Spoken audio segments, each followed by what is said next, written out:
Bonjour, mon nom c'est Béatrice Adido. Je viens faire la vidéo pour Monsieur Patient, 77 ans. Monsieur Patient a été visiter son médecin de famille pour dyspnée en détérioration, perte d'appétit, fatigue depuis 2 mois. Il a aussi des expectorations verdâtres depuis 23 semaines, mais sans succès avec les antibiotiques. Donc, le médecin l'a envoyé à l'urgence pour aller consulter. Arrivé à l'urgence, quand on nous a transférés sur l'étage, monsieur avait de la toux, la perte d'appétit, la faiblesse, la fatigue. Il était quand même dyspnéique à l'effort. Pour la toux, j'ai fait le PQRSTU de la toux. J'ai fait l'évaluation alimentaire en ce qui concerne la perte de poids. Et on pesait tous les jours. Un gesta excréta est fait. En ce qui concerne la faiblesse et puis la fatigue, on prenait la pression artérielle. On demandait aux patients de rester quand même au lit et puis on l'aide pour le déplacement. Et pour son dyspnée à l'effort, on faisait l'évaluation respiratoire, l'auscultation pulmonaire et puis s'il y avait besoin d'O2, on allait lui mettre. Pour la difficulté, la douleur thoracique, on faisait le PQRSTU de la douleur, l'évaluation thoracique, l'auscultation pulmonaire aussi et puis il y avait des crépitants au lobe inférieur droit. Monsieur Patient est connu pour son antécédent de gouttes, de polymyalgie, de diabète. Sur l'étage, il a été consulté pour scan thoracique, et tomodensitométrie, et puis il y a des radiographies pulmonaires qui ont été faites, qui a révélé le diagnostic de épanchement pleural, ainsi que des laboratoires qui ont été effectués et on avait constaté qu'il y avait l'insuffisance rénale aiguë sur l'insuffisance rénale chronique. En ce qui concerne l'épanchement pleural, c'était du côté droit. C'est causé généralement par l'accumulation de liquide dans la cavité pleurale. Donc, c'est caractérisé par les gens qui fument, l'obésité. On peut parler aussi, monsieur avait de nodules au niveau des poumons et puis son âge aussi était dedans. Monsieur a été traité pour l'épanchement pleural droit par le LACIS. Le LACIS ici, ça n'a pas fonctionné. Monsieur avait toujours de la difficulté à respirer. Donc, le médecin a demandé un drainage pleural.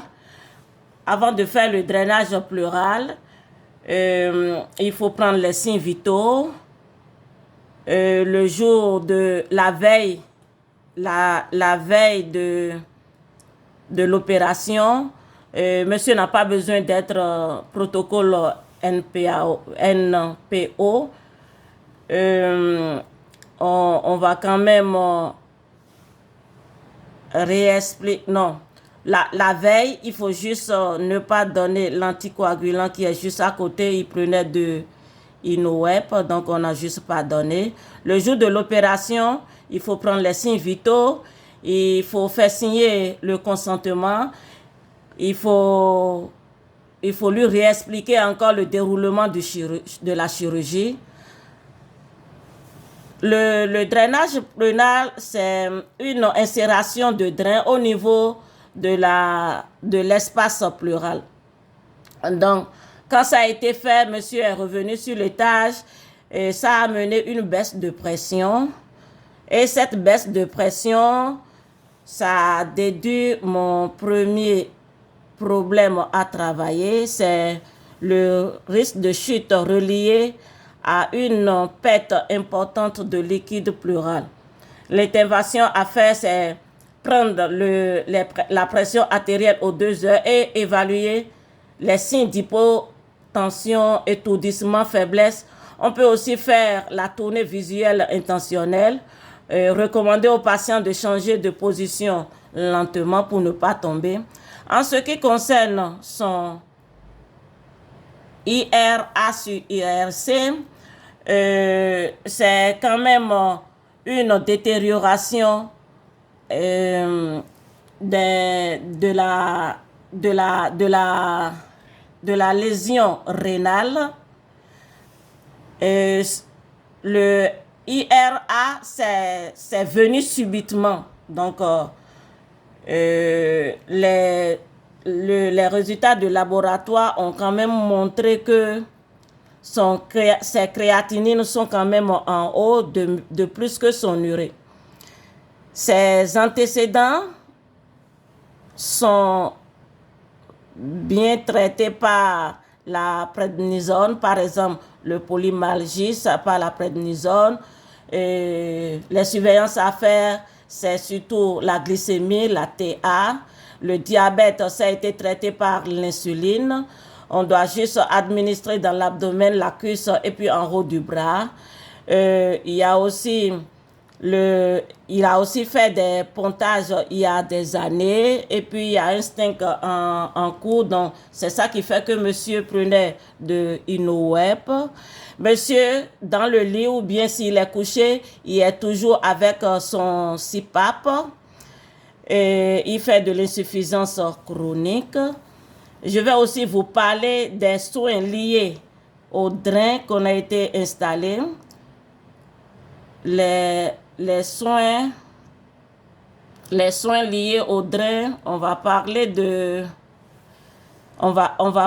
surveillance de l'inconfort thorax, de la tubulure, il faut la vérifier si c'est coudé, il faut vérifier la quantité, il faut vérifier aussi la plaie, le site de la plaie, il faut faire l'évaluation respiratoire aussi.